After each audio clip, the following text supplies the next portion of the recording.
The gentleman from New York is recognized. Thank you, Mr. Chairman, and thank you, Inspector General Horowitz, for being here today. In the days since you released your report, Mr. Inspector General, I have been struck by the total disconnect between the Republican Party line and your actual findings. The report does not find, as President Trump continues to complain, that the FBI, quote, plotted against his election. The report also does not totally exonerate the President on the Russian matter, no matter how you read it. It does not give any reason to conclude, as the President's increasingly untethered attorney Rudy Giuliani argues, that, quote, Mueller should be suspended and honest people should be brought in, unquote, or that the Attorney General should violate his recusal and end the special counsel's investigation altogether. Nor does it suggest, as Chairman Goodlatte and Chairman Gowdy insist, that Hillary Clinton received special treatment from the FBI. The key findings in the report are quite simple. The Inspector General, quote, found no evidence that the conclusions by the prosecutors were affected by bias or other improper considerations. Rather, we determined that they were based on the prosecutor's assessment of the facts, the law, and past department practice, close quote. That sums up everything we're talking about. The report criticizes the FBI and its former leadership, but virtually every action criticized ultimately harmed the candidacy of Secretary Clinton and inured to the benefit of the candidacy of Donald Trump. And the report has nothing whatsoever to say about the ongoing work of the special counsel. President Trump, Rudy Giuliani, and some of my Republican colleagues are desperate to make that leap.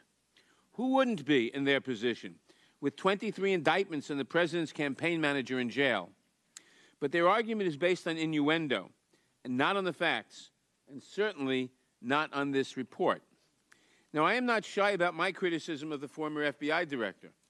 When James Comey testified before the Judiciary Committee last year, I told him that he was wrong to have applied a double standard to the presidential campaigns. Speaking publicly and at length about the Clinton investigation, but refusing even to acknowledge the existence of the investigation into the Trump campaign. I also told Mr. Comey that he was wrong to have criticized Secretary Clinton after announcing that he would not charge her with a crime, not because of the content of the criticism, but because issuing that statement was simply not his job, as the report finds. It is also wrong, as well as against Department of Justice guidelines, for the investigative agency to criticize the subject of an investigation for uncharged conduct. It was totally unnecessary and wrong. The Inspector General's report describes both of these failings in detail. The report's analysis of Mr. Comey's July 5th statement reads in pertinent part, quote, in our criminal justice system, the investigative and prosecutive functions are intentionally kept separate as a check on the government's power to bring criminal charges. The report concludes that Mr. Comey's statement assumed an authority that did not belong to the Office of the Director of the FBI. I am grateful for this important analysis, Mr. Horowitz. Unfortunately, sir, your key finding that the decision not to charge Secretary Clinton was based on an assessment of the facts, the law, and past department practice, and not on bias or improper consideration, is now subject to the treatment that President Trump and some of my Republican colleagues will give it. I mean, there was total bias, the President argued on the White House lawn just last week. What are we to make of this disconnect between what the report says and what the President and his allies say it says? Why is it that no matter how many times we litigate this question, House Republicans can think of nothing better to do than to endlessly investigate Hillary Clinton for the same conduct? Why is it that after half a dozen investigations found no wrongdoing at Benghazi, the majority spent millions of dollars on their own Benghazi Select Committee? And when that body found no wrongdoing either, why is it that the majority moved on to legitimize conspiracy theories about the Clinton Foundation and Uranium One?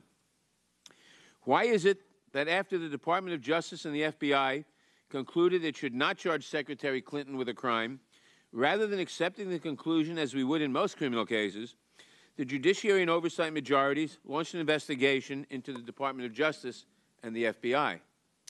Why is it that after you released this report, Mr. Horowitz, some of my colleagues seriously suggested that we open an investigation into your investigation of the investigation. Why is it that here and now, in June of 2018, we are still talking about Hillary Clinton's emails at all? I suspect it has something to do with the way Republicans have squandered their opportunity to govern and the consequences of abdicating that responsibility. House Republicans have done little or nothing to secure our next election from foreign attack, or to push back against the Attorney General's unprecedented refusal to defend in court the key protections of the Affordable Care Act, or to address an immigration crisis with anything other than a cruel and reactionary policy proposal that will never become law, and with persecuting children at the border. They don't even make credible arguments about Hillary Clinton's emails.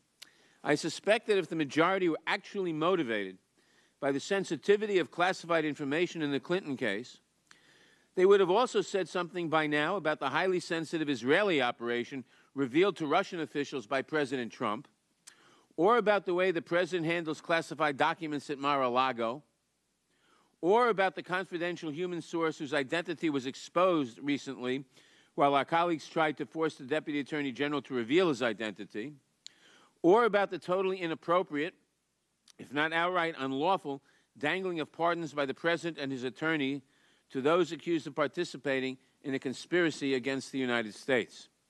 No, too many of my Republican colleagues instead seem stuck at a perpetual Trump campaign rally, shouting "lock her up" with the rest of the crowd, hoping that the public won't notice how little they've accomplished with their time in the majority. I look forward to your testimony today, Mr. Inspector General. I hope our conversation can be the beginning of the end of this long preoccupation with Secretary Clinton. We have so many more important things to do. I yield back.